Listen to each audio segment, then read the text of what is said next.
శాసనసభ్యురాలు మా సోదరి కుమారి లాస్యానందిత గారు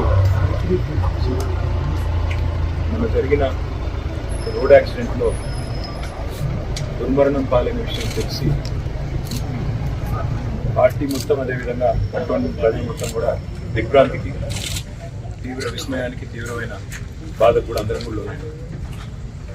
ఆ అమ్మాయిని అదేందుకు తెలియదు కానీ దాదాపుగా 10-15 రోజులుగా వివిధ రకాల దుర్ఘటనలు వెంటాడడం, చివరికి ఈ రకంగా వారు అకాల మరణం పాల్గొవడం మమ్మల్ని అందరినీ కూడా తీవ్రంగా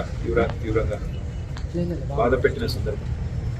దురదృష్టవశాత్తు నేను ఆ రోజు విదేశాల్లో ఉండడం వల్ల రాలేకపోయాను.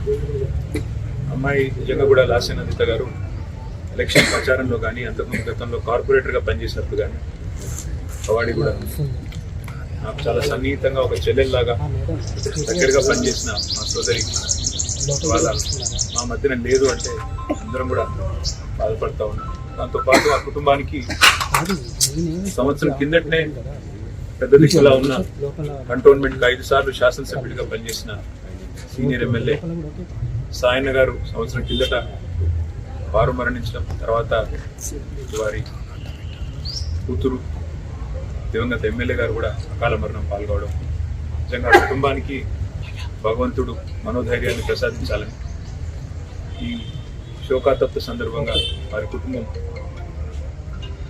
మనోధైర్యంతో నిబ్బరంతో ఉండాలని వారికి అండగా మేమందరం కూడా పార్టీ పరంగా గౌరవ కేసీఆర్ గారితో పాటు పార్టీ పరంగా అందరం కూడా ఉంటాం. వారికి ఏ కష్టం వచ్చినా, ఏ దుఃఖం వచ్చినా, ఏ రకమైన అవసరం వచ్చినా మేమందరం కూడా అండగా సోదరుల్లాగా నిలబడతామని చెప్పి కూడా వారికి తెలియజేస్తూ, కంటోన్మెంట్ ప్రజలు కూడా మంచి మెజారిటీతో అమ్మాయిని గెలిపించారు.